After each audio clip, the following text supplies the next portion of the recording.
বৃষ্টি সবার জন্য সুখকর হয় না। কেউ বৃষ্টি আসলে বৃষ্টি বিলাস উদযাপন করে, আবার যারা বৃষ্টির জন্য তাদের ফসল নষ্ট হয়, ব্যবসা নষ্ট হয়, তাদের সর্বনাশ হয়ে যায়।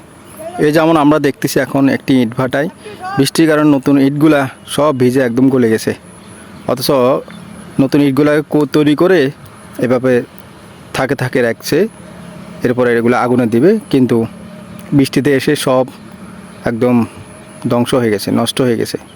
তাই বৃষ্টি আসলে সবার জন্য সুখকর না। কারো বৃষ্টি আসলে কারো পৌষ মাস, কারো আবার সর্বনাশ।